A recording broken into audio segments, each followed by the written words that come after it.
ó ń dojoojúmọ́ báyìí o àáfàá kan tún ni ó ti fẹ̀yìn bẹ́lùgbẹ́ báyìí ńṣe ló mú obìnrin kan wọlé ó pa obìnrin ọ̀hún ó kùn sí wẹ́wẹ́ ẹ̀yin náà wo fídíò ọ̀hún inú yàrá ẹ̀ ni wọ́n ń wọ̀ lọ yìí nínú yàrá ẹ̀ yìí náà ló ti pa tó ti kún ẹ rí ẹ̀jẹ̀ lára bẹ́ẹ̀dì inú àwọn ike inú àwọn àpò ló kó àwọn ẹ̀yà ara sí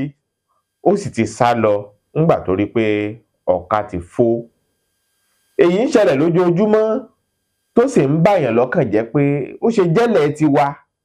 ní gbogbo èyí tí ń wáyé lójoojúmọ́. Ọlákúnlé Fásùgbà lórúkọ mi, ìkànnì Yorùbá Gidi TV lẹ́ ń láǹfààní àti máa wò. Ẹ̀kúnrẹ́rẹ́ àlàyé ń pa àfáà tó pààyàn yìí ẹ̀ ń bọ̀ á gbọ́ tásìkò bá tó. Ẹ káàbọ̀ sórí ètò. Ẹ ṣeun olótù. Bàbá Aládò. Ẹ ṣeun olótù. Ẹ bá ń kí gbogbo àwọn tó ń wò wá. Mo kí gbogbo ẹ̀yin tẹ́ ń wò wá pátápátá pẹ̀lú gbọ́dọ̀ Ọlọ́run a ò máa ní kàgbákò. Àmín. A ò ní bọ́ sókò ànífẹsẹ̀ kókun ayé o. Àmín o. A ní bọ́ sọ́wọ́n agbénipa o. Àmín. Eléyìí wá jẹ́ kàyéfì nílùú wa tí ò dẹ̀ ṣẹlẹ̀ bẹ́ẹ̀ rí. À ń láti sọ̀rọ̀ lórí ẹ̀ lónìí kí àwọn èèyàn lè mọ̀ pé kò ń sínú àṣà wa Yorùbá kí a máa mú àbí oníṣègùn kó mú èèyàn kan kó lóun fẹ́ lò láti fi ṣe oògùn, kò sí ní tó jọ bẹ́ẹ̀. Àwọn tó jẹ́ àwọn tí ò ń ṣara oníṣègùn tó yẹ pé àwọn alátojúràn tàbí àwọn olè àwọn àtọ̀húnrìnwá àwọn náà ń tẹ̀sẹ̀ bọ́nú nǹkan yìí, apá òfin ìjọba dẹ̀ mú wọn. Ẹni tí kì í ṣẹlẹ̀ bẹ́ẹ̀ tẹ́lẹ̀ ṣé ẹ túmọ̀ sí pé láyé àtijọ́ àwọn babaláwa wọ́n ń ṣe oògùn owó? Kò sí ní tó ń jẹ́ oògùn owó, kò sí ní tó ń jẹ́ oògùn owó. Ohun tó ń jẹ́ oògùn tí ó wà náà ni pé oògùn ìṣọ́ra ó wà lọ́dọ̀ àwa Yorùbá. Àwọn tó jẹ́ ọdẹ tó lọ ń jagun tó dẹ tó fẹ́ lọ pa ẹran, wọ́n á ṣe nǹkan ìṣọ́ra sára kí ẹran bá ṣe wọ́n ní jàǹbá. Wọ́n á ṣe nǹkan ìṣọ́ra sára kí wọ́n bá kàgbákò níbi àwọn ẹran ńláńlá míì nínú igbó. Àwọn nǹkan ìṣọ́ra bẹ́ẹ̀ wà. Àwọn oògùn atúndè wà tó yẹ pé ẹni tó gbọ́jẹ̀ kalẹ̀ tó jẹ́ òòtà ẹlòmíì wà tó pé ó ní àwọn àárẹ̀ míì tó yẹ pé ní tí àárẹ̀ yìí ó jẹ́ àjàkálẹ̀ àrùn. Wọ́n máa ṣe àwọn oògùn pé àjàkálẹ̀ àrùn yìí kó má bàa wọnú ilé. Ẹ̀rí ńgbà náà wọ́n lè mú tàgírì wọ́n á fún sí ojú ọ̀nà tí ìgbóná bá wà. Ewé àkókò wọ́n á fi kọ́ ojú ọ̀nà nígbà tí ìgbóná bá wà fún ọmọ kékeré. Wọ́n á ṣe àwọn ìgbóná máa ṣe bí ìtọ̀ màálù tó ń gbé sínú tọ́pọ̀ ológun ojú iná fún ọmọ kékeré. So ìgbà tí ilé wa ti wá tọ́pọ̀ dà ń bọ́ sí kò ayé àwa mọ́. Àwọn táwa níbi iṣẹ́ ìṣègùn pé a gba láísẹ̀nsì lọ́dọ̀ ìjọba ó wá ń yà wá lẹ́nu pé ibo náà wọ́n lè ti gbé jáde. A máa yà wá lẹ́nu pé àwọn àtọ̀húnrìnwá ẹ̀sìn tó máa gbé ẹ̀sìn wọ́n á gbé ẹ̀sìn bojú àwọn náà ń ṣe gbogbo nǹkan báyìí. Ní babaláwo kó lóun fẹ́ pààyàn fi ṣe bọ́fà. Rí oníṣègùn tó mọ ewé àti egbò tó pé inú ẹ̀ náà bí sí tó kẹ́kọ̀ọ́ ń pa ẹ̀ tó máa ní pé apá èèyàn lóhun tó ń fẹ́ lù kí lẹ́ẹ̀ fi ṣe. Research mi ló ṣe research láṣẹ láti jọ ìta àkó oúnjẹ yìí ló wá ti pé ṣe à mú ẹran èèyàn débi pé wàá pa odidi èèyàn wá lóun fẹ́ lò kí ló fi ń wá. Ewé egbò gan àti ìmọ̀ tán. Bẹ́ẹ̀ ni àti ìmọ̀ ewé ẹyọ kan iṣẹ́ tó ń ṣe àti lè mọ̀ tán. Research ń lọ lójoojúmọ́ ni kẹ́nìkan wá dìde pé òun fẹ́ lọ yá burú ni àbí kí ìjọba bá wa káwọn ilé kó ńlẹ̀. Òun la fi ń sọ nínú ibi tí a wà tá a gbé jẹ́ ọ̀kan gbòógì nínú Ogun State Traditional Medicine Board pé kí a gbìyànjú ká máa mú gbọ́ àwọn tó yẹ pé wọ́n jẹ́ quack tí wọn ibo ti gbé kọ́ṣẹ́ yìí ẹlòmíì wà ìwé lórí àkáǹtì oògùn lórí. Ohun tó ọkọ síbẹ̀ nígbà yẹn àwọn àbáyẹn kì í kọ́ pé wọ́n á kàn fi nǹkan bò ní nítorí bó yẹn ní òye wọn wọ́n fi lọ́wọ́ àwàkúwà yẹn. Tètè nítorí pé ọmọ pé àwọn ẹlòmíì ò kẹ́kọ̀ọ́ àwọn tó dẹ̀ ń bọ̀ lẹ́yìn àti pé àsùtà ti àwa wà yìí ojú àwọn ọmọ kékeré ti ràn jù sí owó. Wọ́n fẹ́ dàbí lágbájá wọ́n fẹ́ dàbí tàmẹ̀dò ní wọn ò fẹ́ kọ́ ẹ̀kọ́ mọ́. Púpọ̀ àwọn tẹ̀ ń wò yẹn lọ wò bẹ̀rẹ̀ wọn gbogbo kọ́ṣẹ́ ìṣègùn wọn ò lè sọ. Adá skul lẹ̀ pé kàn yẹn wá kọ́ nípa ewé àti egbò àwọn díẹ̀ tó pé wọ́n ní nǹkan ṣe náà ń wá. Púpọ̀ àwọn tó wà nílé pé ibo náà gbé kọ́ṣẹ́ kò níbi kan kọ́ṣẹ́.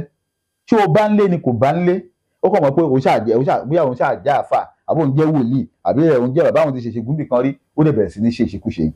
So aburú ni ní òdodo tó múlẹ̀ pátápátá ni pé kò sí ní tó ń jẹ́ oògùn owó. Iṣẹ́ òun lògùn ìṣẹ́. Ní ilẹ̀ Yorùbá àwọn àbá wa iṣẹ́ àgbẹ̀ ní abáwọn tó máa ń ṣe. Wọ́n ní iṣẹ́ àgbẹ̀ òun ní iṣẹ́ ilẹ̀ wa. Wọ́n dẹ̀ tó wá ń sọ wá pé iṣẹ́ òun lògùn ìṣẹ́. Ọ̀nà wọn lè fẹ́ gbà lówó àbúrò ní ọrọ̀ láì ṣiṣẹ́ kò sí. Tí púpọ̀ àwọn tó wá ti wá ń ṣe bẹ́ẹ̀ èwo lẹ rí nínú wọn tó yẹ pé ẹgbà tó wá ṣe o ló wá wà òkè. wà lówó bíi Dangote. Dangote irọ́ ni Dangote fúnra rẹ̀ kò rí ògbóǹgbò iṣẹ́ iṣẹ́ ní gbogbo ìgbà òun fẹ́ràn sọ pé iṣẹ́ lòun máa ń ṣe ní gbogbo ìgbà nípa báyìí. ẹ mọ̀ ni wọ́n bí yín sínú iṣẹ́ yìí ni. Bẹ́ẹ̀ni.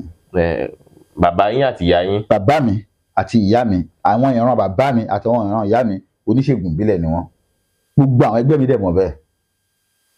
So níbi ààyè tábà dá àyè tó bá ń sọ nípa ewé àti egbò àwọn èèyàn mọ̀ bẹ́ẹ̀. Níbi ìdílé ìyá mi àwọn olóòṣà ni wọ́n ògùn ìbílẹ̀ náà ṣe wọn. Oníkà mọ̀ nípa ewé àti egbò òun ló jẹ́ pé ewé àti egbò tá a mọ̀ nípa èyí àwọn náà wá ń ṣe research lórí ẹ̀ à ń develop ògùn lóríṣiríṣi ẹ wò gbogbo àwọn tá a mú dání yìí ewé àti egbò la sọ délé yìí ẹ wò tá a ti gba NAFDAC sí ewé àti egbò òun la sọ délé yìí ó wà ní chemist káàkiri. ẹ ti wá dúró náà eléyìí nígbà mú kan tó wà lára ẹ ewé ọ̀gẹ̀dẹ̀ lẹ pé. Bẹ́ẹ̀ni banana leaf. ewé banana leaf ni ewé ọ̀gẹ̀dẹ̀ ni. ẹ wá ewé ọ̀gẹ̀dẹ̀ yìí ní ìsìn a máa dáná sun tá a dáná sun torí pé ìdọ̀tí ni aṣọ ara ọ̀gẹ̀dẹ̀ láti mọ̀ pé kọ́gẹ̀dẹ̀ fi mí ó má pọ̀ jù lára ẹ̀. Bẹ́ẹ̀ni. tó ní wúlò ní níta dànù. ó ní wúlò pọ̀ ṣe rí ewé ọ̀gẹ̀dẹ̀. Bẹ́ẹ̀ni lẹ́sà tó gbẹ. òun ni ṣe rí àwọn cancer kan wà ẹ rí i pé a sọ nígbà kan pé à ń ṣe research lórí ìtọ́jú cancer. Bẹ́ẹ̀ni.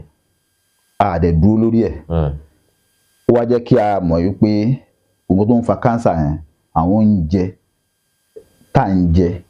tó wá ń dúró sínú òun ló ń fa cancer yẹn ẹ jẹ́ kí n ṣàlàyé ẹ̀. ẹ rí i pé àwọn oúnjẹ míì wà tó yẹ pé kẹ́míkà náà fi gbìn àwọn tó fi kẹ́míkà gbìn kẹ́míkà yẹn fúnra rẹ̀ ibo ló ń lọ kẹ́míkà ò ní parẹ́ tó bá wọnú ara ó sì ń jẹ́ kẹ́míkà yẹn náà ni tó bá dénú ara ó máa dúró sínú ara bẹ́ẹ̀ náà ni àwọn mìíràn tó pé tí à ń fi bí àwọn nǹkan yẹn rìn tó máa ń rún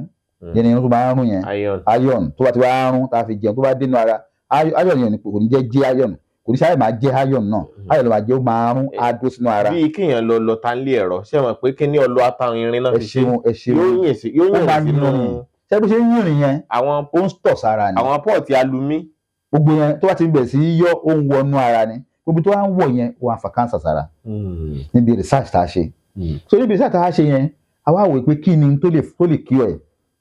ara tó lè cure ẹ̀ náà ni pé tí fibre bá pọ̀ jù lára ewé ọ̀gẹ̀dẹ̀ ṣe yìí fibre ni roughage ni àwọn tó yẹ pé tí ewé tó bá dúró tó wà lára ó máa lè kó àwọn nǹkan kan tó lẹ̀ mọ́ ara á kó jáde yẹn á yà dànù. bí detoxification kan. bẹ́ẹ̀ni a ní ìwà detoxify but òun dàbí pé kí nǹkan dúró roughage tó pé nǹkan yẹn wà nínú. ó lẹ̀. ok ẹ àwọ ẹran bí ẹran màálù tó wá jẹ koríko tán nígbà tó wáyà tó máa ṣu ẹ máa rí pé bí koríko mi àti máa jáde ní díẹ̀ padà. bẹ́ẹ̀ni. koríko tó ń jáde ní díẹ̀ yẹn roughage ni ó ní nǹkan tó ń kó jáde nínú ara so gbogbo tó bá fẹ́ lẹ̀ mọ́nú skin nínú orí research yìí tó dẹ̀ yẹ pé ní school Trine Biblical University wọ́n ti bá a fi òǹtẹ̀lú nípa research àṣẹ lórí ewé ọ̀gẹ̀dẹ̀ lásán ṣe ewé ọ̀gẹ̀dẹ̀ yẹn tó bá ti wá dé inú ó máa àwọn tó ń lẹ̀ mọ́nú àbá àwọn nǹkan mìíràn tí ẹ̀ ń jẹ tó wà nínú tí ó dàjẹ́ á wá lẹ̀ mọ́ á kó jáde abágbọ̀sẹ̀ jáde abájáde so àwọn tí òun ṣe nìyẹn nípa ìtọ́jú cancer because tó bá wo inú wa àwọn tó ní cancer inú ìfun ohun tí ó fà ní pé ìgbà tó bá ti lọ sílé ìgbọ̀nsẹ̀ ò ní jáde dáadáa àwọn tó máa ń jẹ oúnjẹ tó yẹ pé oúnjẹ yẹn bíi bread àwọn oúnjẹ tó jẹ́ bíi junk food tó bá ti dénú wọn kò ní ó máa dìpọ̀ tó bá ti dìpọ̀ tó bá ti di constipation nínú wọn ó máa wá pẹ́ ń bẹ̀ tó bá ti wá pẹ́ ń bẹ̀ pé ibi èèyàn àwọn nǹkan yẹn á wá wo olú àwòkọ́ fún àtúnwá padà wọnú ara padà pé wọnú ara padà olú máa ń di cancer dé pé wọ́n á ní ẹni yẹn àwọn fẹ́ gé ìfun ẹ̀ láàrin ibìkan ibi ẹ̀ ti dí tó ti ń sìn á wá le tó bá dẹ̀ kò lè jà ó ní cancer of the rectum níbi ìdí báyìí tó máa ti bẹ̀ òun máa ń fà yẹn so bó tí wọ́n á ṣe yẹn náà bẹ́ẹ̀ náà ló ń fa gbogbo cancer káàkiri ara òun la fi develop la ṣe research títí la fi get ewé yìí. ṣé ẹ̀ ń ta ilé rẹ̀. à ń ta ni. bó ṣe wá wà yìí nìsín bẹ́ẹ̀ni ẹni yóò wọn fi bó lẹ́ ń ṣe lò. ok ṣé bí wọ́n máa ṣe lo ewé ọ̀gẹ̀dẹ̀ bó ṣe wà yìí ni pé wọ́n máa sè é ni tó bá ti wá sè é mọ́ oúnjẹ wọ́n máa jẹ. wọ́n á sè mọ́ oúnjẹ. wọ́n á sè mọ́ oúnjẹ. wọ́n á fẹ́ ráìsì. wọ́n á fẹ́ ráìsì sí. ẹ̀gbọ́n wọ́n máa ń ṣe bí àwọn jollof rice wọ́n máa ń fi ewé kankan sí. ṣé ewé tó ń fi sí yẹn òun yẹn ilé ilé kí wọ́n lò tí ẹ bá ti lè wáyé ṣe oúnjẹ yẹn kọ́kọ́ fi díẹ̀ sínú oúnjẹ yẹn kó ṣe pẹ̀lú ẹ̀ kó ṣe pẹ̀lú ẹ̀ òun máa jẹ́ kí ó máa rọ̀ láti jẹ tí a bá ti wá jẹ ó máa dúró sínú ni gbogbo tó wá jẹ́ pé ó fẹ́ dúró sínú alimentary canal yìí ó ti ń sìn ó máa kó papọ̀ èèyàn á yà dànù kì í ti ń sìn roughage lásán ni ó lè jẹ́ pé fibre tí ẹ wá strong débi pé ó lè kó gbogbo anything tó bá lẹ̀ mọ́nú fún cancer ó lè kó jáde a develop gbogbo ẹ rí pé àwọn èèyàn sọ nípa soursop wọ́n sọ nípa black seed èmi náà ti kọ́ jáde fáwọn èèyàn pé soursop àti black seed ó dáa láti prevent cancer. mi ò mọ black seed. Black seed náà ni soursop ńlá wa máa ń pè ní sharp sharp ńgbà kan. black seed kéékèèké báyìí ni òun náà ewé igi kan ló ń so igi tó ń so yẹn náà ni igi tó ń so náà pè ní black seed yẹn sáà ní seed ẹ nìyẹn tó bá ti wá lọ pé ti yé sìn díẹ̀ tí a pẹ́ ẹ̀rọ epo tíì á fi sínú ẹ̀ tí a bá fẹ́ jẹun dábí ẹ̀wà tó ro gàrí nǹkan á fi sínú ẹ̀ tó bá ti ń jẹun tó máa ṣe náà ni pé òun dàbí antioxidant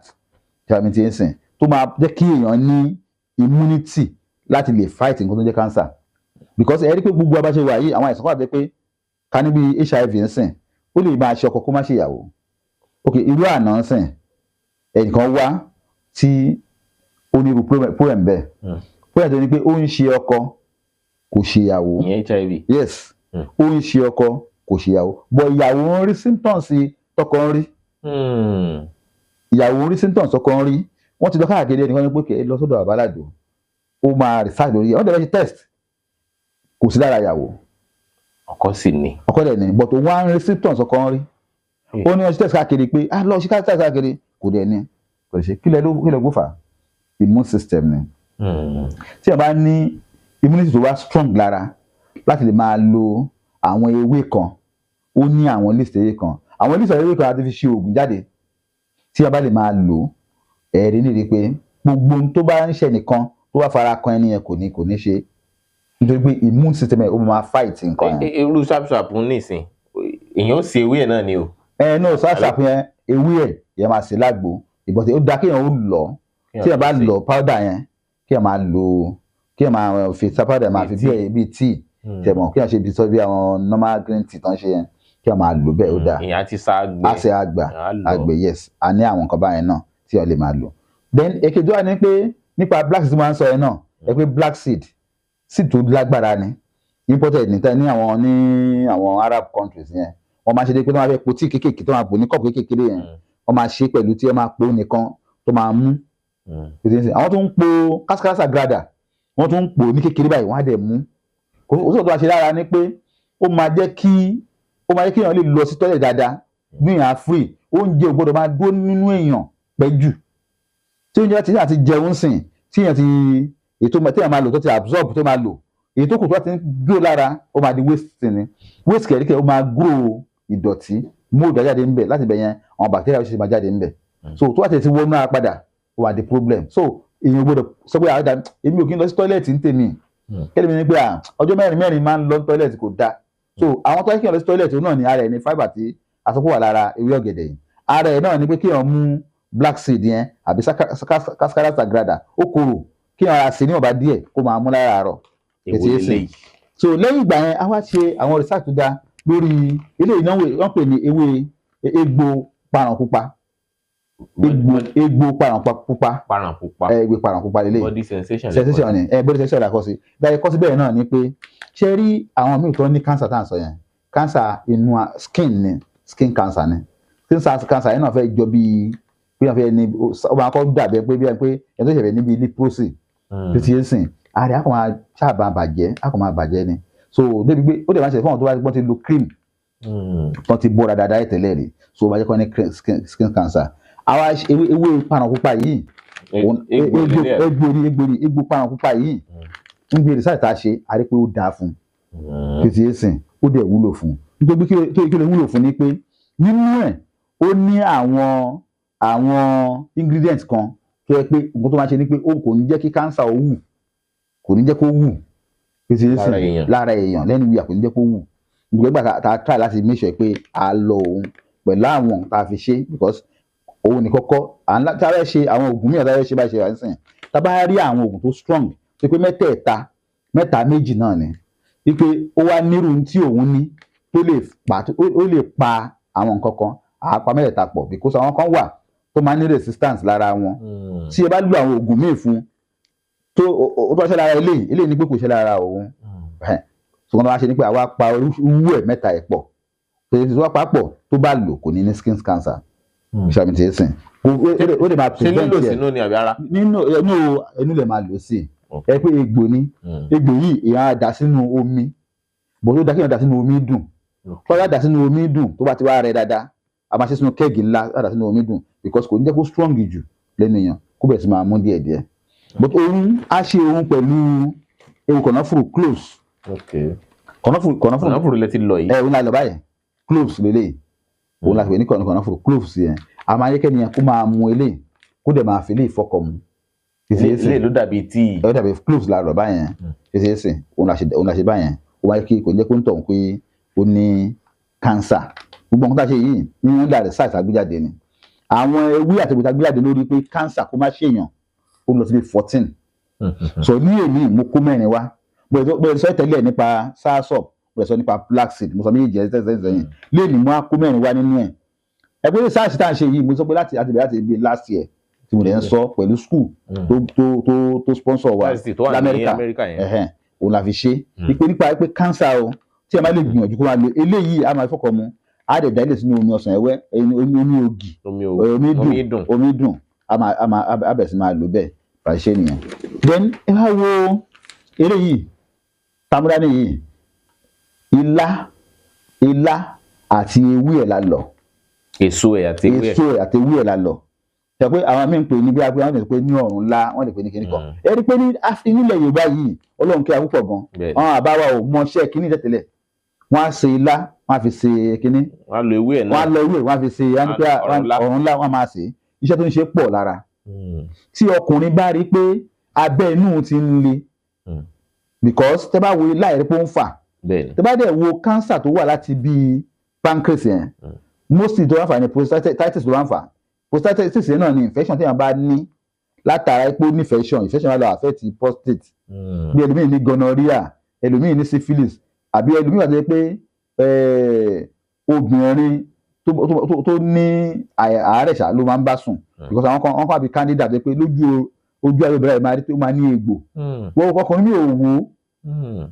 obìnrin mi wà tó pé níbi ojú ayé báyìí máa rí tó máa rí bí i pimples ìgbà tó pé ẹ máa kàn máa rí tó máa rí bí èélá tó ṣe ọkùnrin mi ò ní wò tó ṣe ọkùnrin mi ò ní wò rárá akọ̀ṣe tó máa ṣe ni ìbí ìgbà ni pé kán paná láti bó òun láti ṣe pọ̀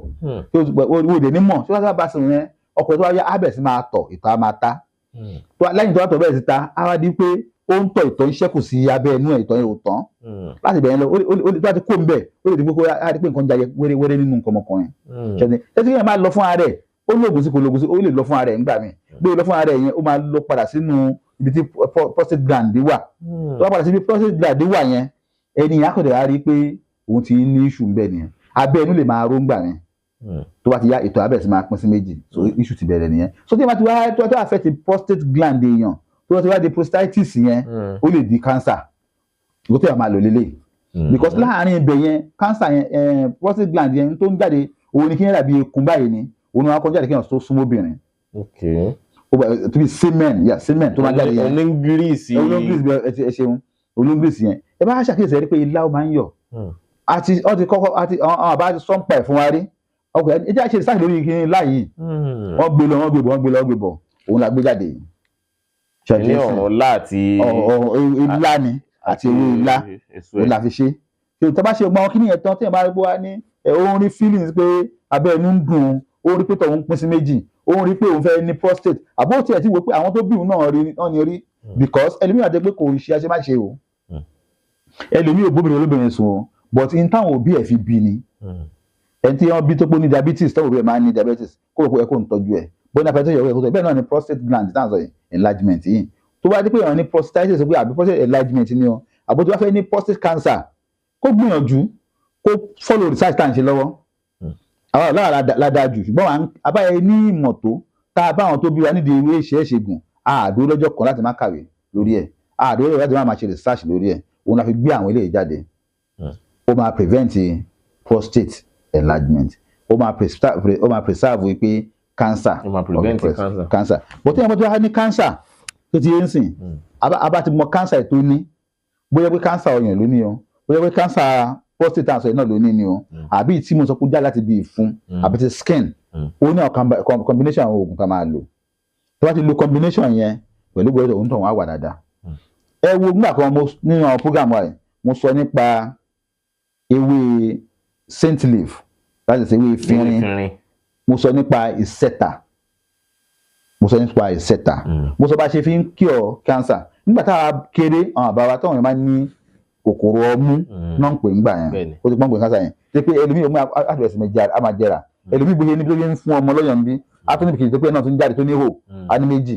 nígbà tá a fi ń tọ́jú ẹ̀ nígbà yẹn nìyẹn. Tá a bá ti ṣe ìsẹ̀tà tá a bá ti jó pẹ̀lú ewé efinrin yẹn pẹ̀lú kwasín because ẹ mọ̀ ẹlòmíì lè rò pé bí abákan ni tá a lọ pé kwasín náà bẹ́ẹ̀ kọ́ àwọn kinní yẹn wọ́n ní venom kan lára torí kò kì í jẹ́ kí cancer ó wù sára. Mo tún sọ nípa nígbà tí wọ́n ní tí covid wà mo sọ nípa research follow wọ́n ṣe lamẹ́ríkà tó yẹ pé wọ́n padà lo venom ejò kan láti lè fi máa get injection tó ń fún àwọn èèyàn tí covid dẹ̀ lọ ń gbà yẹn. So kò tá a bá lè mú nǹkan mi látara ẹranko àwọn òyìnbó náà ń ṣe bẹ́ẹ̀ láti lè fi ṣe dé pé wọ́n á tọ́jú èèyàn tó bá ní àìsàn kan. tí wàá ní ìjọ wa lójú tó bá jẹ́ pé ọmọ Yorùbá kan ló méjò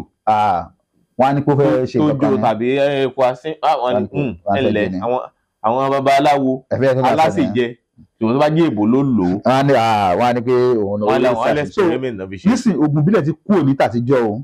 ó kó pé ẹnì kọ́kọ́ lọ gbé textbook kan àbúgbòye kan àbọ̀ ní òun jogún kínní kan bẹ̀rẹ̀ sí ní ṣe òun láti kọ́ nípa ẹ̀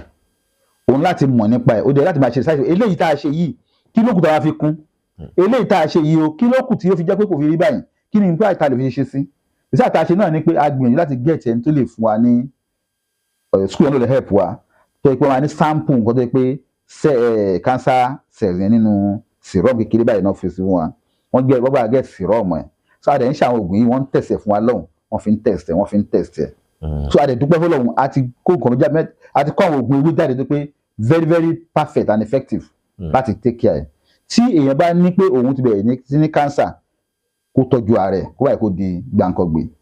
then tó yẹ pé èèyàn rí sign pé àwọn tó bí òun ní kó tó ń prevent yẹ then n tá máa jẹ́ n tá máa lò sínú àwọn ẹ̀rín tá máa rìn ká ṣọ́ra fún nítorí pé tí ojú àpá ò dàbí ara tí ẹ bá sọ pé òun lọ dúró kí nǹkan ṣe òun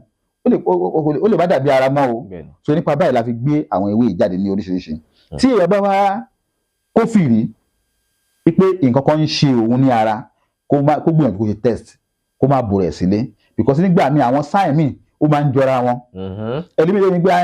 orí kan máa ń fọ́ mi gbogbo gbà ní ó kàn máa ń rẹ̀ mí gbogbo gbà ní àbẹ́lẹ́ mi kan ṣe ṣàkíyèsí kó ti pé ẹsẹ̀ òun bẹ̀rẹ̀ sí ní wú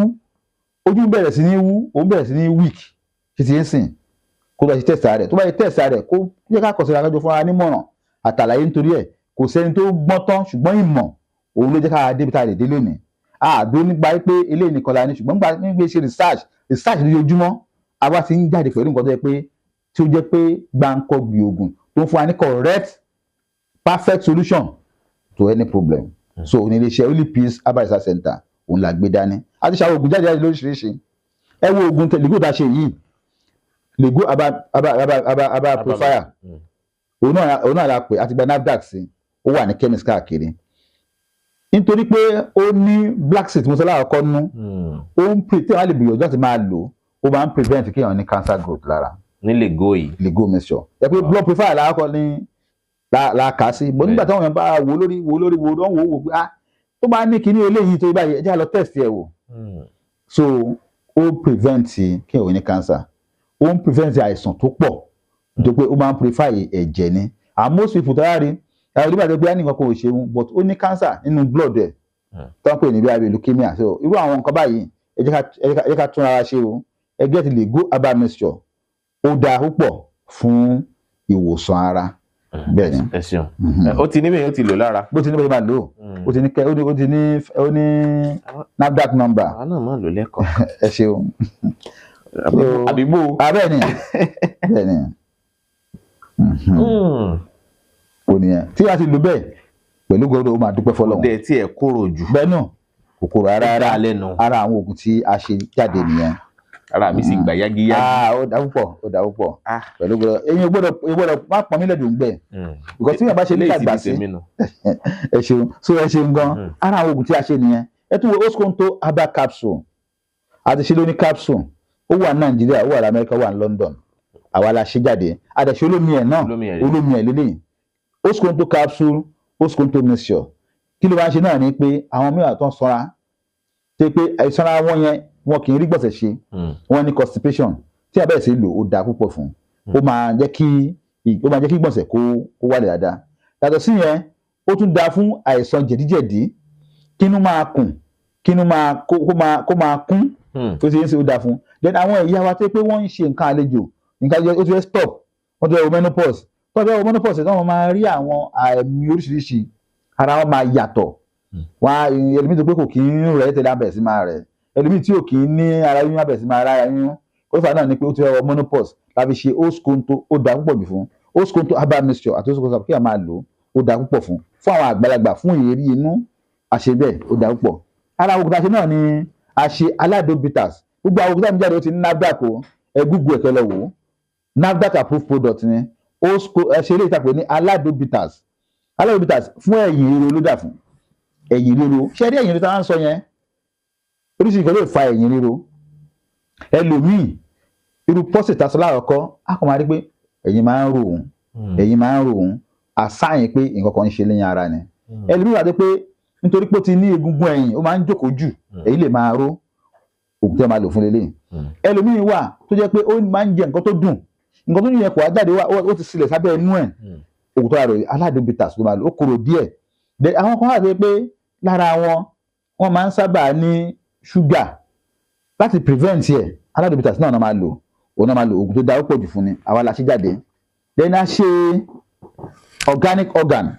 àti polówó ẹ̀ dáadáa tọ́nà ẹ̀dẹ̀ ti rà ó pọ̀ fún hepatitis B ògùn tó mọ́ mú dọ́wọ́ yìí ó ti confam proved okay láti lè tọ́jú ẹni tọ́jú hepatitis liver problem liver problem ẹni tí wọ́n rí nítorí pé òun ní liver problem àbí tí wọ́n máa rí ni wípé ojú ẹ̀ lè máa pọ́n bẹ́ẹ̀ pé níbà ojú ẹ̀ lè yẹ́lò tó máa ń pè ní ibà pọ́njú pọ́tọ̀ ẹlòmíì ìtọ̀ ẹ̀ ó máa pọ́n ní gbogbo ìgbà ẹlòmíì inú abẹ́rẹ́ sí ni máa ga lẹ́gbẹ̀ẹ́ kan ẹ gbìyànjú ẹ ní organic organ powder fún hepatitis láti cure ẹ ní o láti prevent ẹ ní o dápọ̀ ẹlòmíì wà tó kó tó wá ń tọ̀ ìtọ̀ máa ń ta ìtọ̀ á máa ta ìtọ̀ á máa jó ẹlòmíì wà tó ayẹ́tọ̀ tí wọ́n ti ń jó báyìí ìjókòó kò ní ìtọ̀ yókù mọ́ ẹlòmíì ní àǹkọ́ tá ń pè ní incontinence tó yẹ pé tó wá fẹ́ tọ̀ kò ní lè control ìtọ̀ á máa jáde fún ara rẹ̀ ìtọ̀ á jáde fún ara rẹ̀ kó tó dé tọ́lẹ̀tì gbà tó nípa ó ti ń rí sáyìn yẹn fẹ́ lọ tọ̀ báyìí kó tó dé tọ̀ sára organic organ ni gbogbo organs ara ló ṣiṣẹ́ fún tó ti akóògùn yìí lè fún àwọn tó wà ní lab ẹ lọ test oògùn wa wò nígbà tí wọ́n bá test ẹ nígbà tí ọ̀yà àsọ̀rọ̀ jáde rárá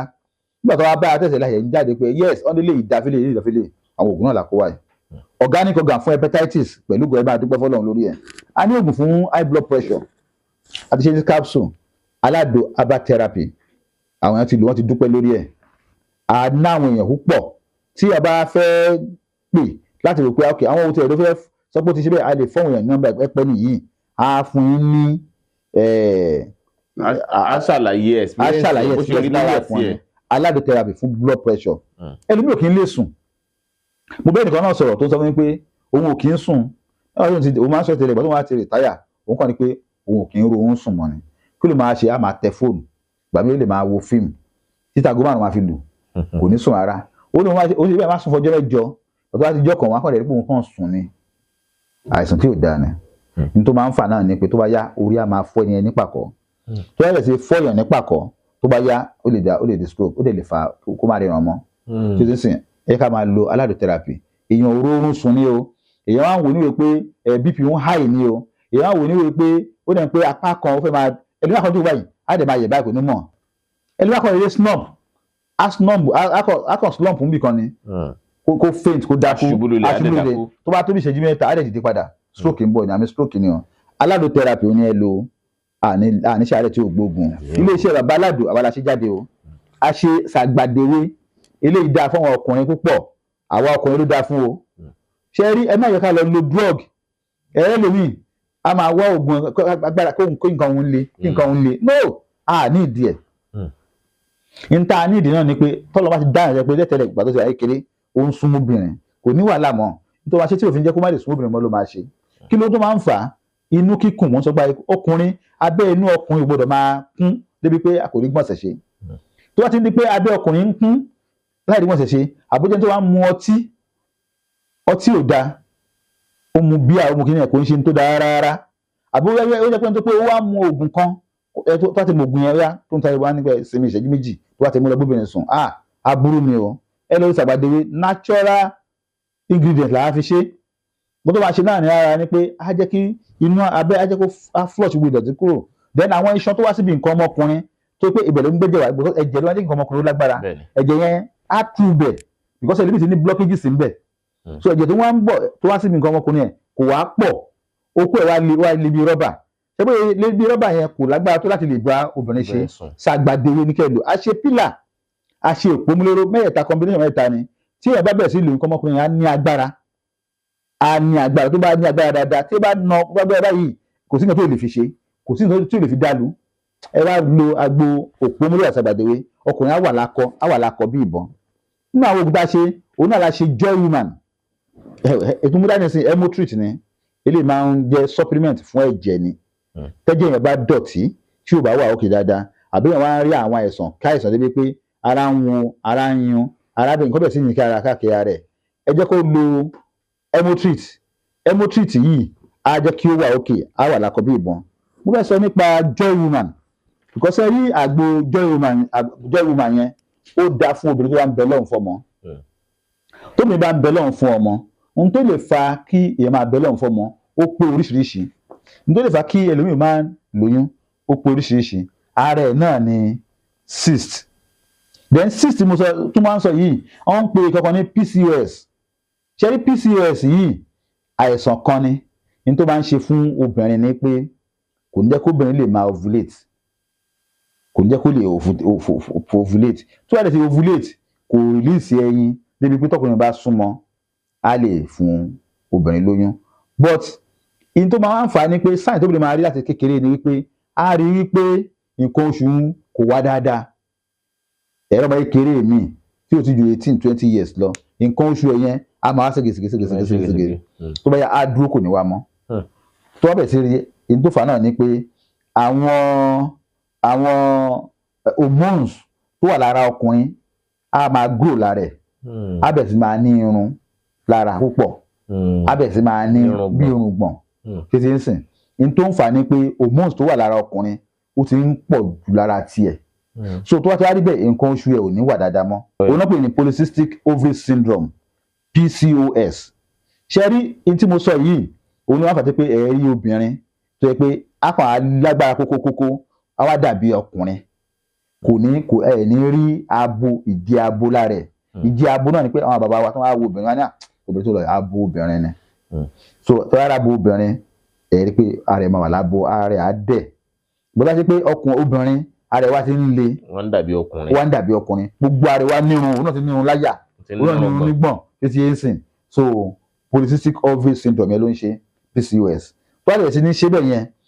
kò ní lè máa ovulate gbogbo tó bá ti ní irú ìṣòro báyìí kó kàn sí iléeṣẹ́ Baba Alado research ṣẹ̀ṣẹ̀ tán lórí òun náà ni a ṣe joy woman fún but joy woman kọ́ lè máa lò mo sọ nípa àgbo amúnútòrò nígbà kan tá a máa ń ṣe fún ẹ̀bùn tó ń bẹ lọ́hùn fọ́mọ tó lè adẹ̀ ń dúpẹ́ lórí ẹ̀ gbogbo tá a rí eléyìí tó wá ń ṣẹlẹ̀ pé kí ló lè máa fà á àwa rí i pé hormonal imbalance ni ní tá a máa kọ́ ṣe ni pé ní tó máa correct hormones yẹn tó yẹ pé bóyá estrogen tàbí testosterone tó ń wù lára ẹ̀ á lè máa reduce so progesterone tó jẹ́ ti obìnrin á lè wà máa wá lára ẹ̀ so kò ní jẹ́ pé ó lọ ń wo hormones ọkùnrin so tó bá ti ṣe yẹn fún tó bá fún ní àgbo amúnútòrò pẹ̀lú gbọ́dọ̀ ọlọ́mba á fi ní ṣoyún á fẹ̀yìn gbọ́mọ pọ̀ so ara nǹkan ẹyọ kan tó ń fà tí ó ń jẹ́ kí obìnrin ó lè ṣàbíamọ nìyẹn a ṣe ọ̀gá joy woman fún ìwọ tó bá ní ìbéèrè àbí ó fẹ́ ra àwọn oògùn wa àbí ó fẹ́ kàn sí wa nọ́mbà wa rèé o 07031002744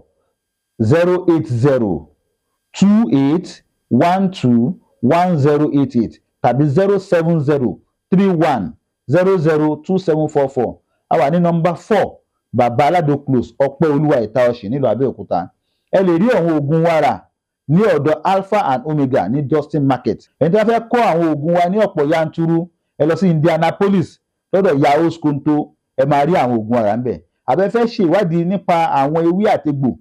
lọ́dọ̀ bàbá Aládò ní iléeṣẹ́ wa Aládò Herbal Research Center ni o. Àbẹ́ fẹ́ ra àwọn oògùn ara àbẹ́ náà tẹ́ fẹ́ ṣe ẹ pe nọ́mbà mi 07031002744 ní New York lọ́dọ̀ Chief Shoneye ẹ rí àwọn oògùn ara ńbẹ̀. Ní London náà àbí ní UK ní Manchester ẹ máa rá àwọn oògùn ara náà ní Manchester. Ẹ má jẹ́ ká bọ́ra wa pa o. Ọlọ́run ti dá ewé àti egbò ó ti dá fún wa. Ẹ rí nínú ìwé kan tí ẹnìkan kọ professor kan tó kọ tó nípa alkaline tó sọ nípa alkaline àti àwọn synthetic food. Ó ní gbogbo nǹkan téèyàn bá ti ń jẹ láyé tí ó bá ti jẹ́ natural thing ó ń tọ̀ wọn padà ní problem ni. Gbogbo téèyàn ká lè jẹ ṣe pé agbélẹ̀ báyìí o nǹkan yẹn wá pẹ́ nílẹ̀ kò wá bàjẹ́ àkọ́kọ́ oúnjẹ ni kò ń ṣe oúnjẹ. Ó dàbí pé akọ́ fẹ́ jẹ bí irin lásán àfẹ́ jẹ pákó ni. Tó bá gbé ọsàn lẹ̀ ó ní láti kọ́ green tó bá yá á padà máa pẹ̀lẹ́ sí máa pọ́n á dẹ̀ bàjẹ́. Bẹ́ẹ̀ni. Bó ṣe rí nìyẹn. Tí ẹ pé mo ra búrẹ́dì kan ní búrẹ́dì yẹn ò kì í bàjẹ́ wá búrẹ́dì máa ń lo oṣù méjì nílé wàhálà ni. Kò ní digest tó bá dénú tó bá dénú kò ní form anything. Ó kàn máa bẹ̀rẹ̀ pé èèyàn kàn gbé ọ̀rọ̀ sìmẹ́ǹtì pẹ̀lú yẹ̀pẹ̀ wọ́n ní kéèyàn gbé mi ni. So gbogbo àwọn oúnjẹ tó bá ti jẹ́ ní alkaline yẹn àwọn yẹn lóúnjẹ tó yẹ pé eléyìí ó bá ṣe gbélé yìí o natural thing ni tó jẹ́ natural yẹn natural ni wá natural being ni wá so natural food la lè jẹ la lè fi ní àlàáfíà organic yes la lè jẹ ta lè fi ní àlàáfíà ló ti ń sìn. Wọ́n ń gbin àwọn watermelon wọ́n ń gbin wẹ̀ wọ́n fi chemical sí àkóbá lórí sára ìyá á rí mi á rí gbàǹgbà báyìí kí èèyàn ṣọ́ra pẹ̀lú ẹ̀. Ẹ tó wá pé kò wá ní choice tó pé ibi sáyẹn tó ń wà ní tí wọ́n fi ń gbìn bẹ́ẹ̀ nìyẹn bọ́n mú ẹran wọ́n á gbìn wọ́n á fún lábẹ́rẹ́ á rí gbàǹgbà wọ́n rí èso á rí gbàǹgbà ó tó wá ṣe ní pé kó bàbẹ̀ sí máa lo oògùn ìbílẹ̀ láti lè máa flush àwọn nǹkan yẹn kó lára ẹ̀ yẹn la fi sọ nípa banana leaves yìí tí à ń ṣe ká ṣe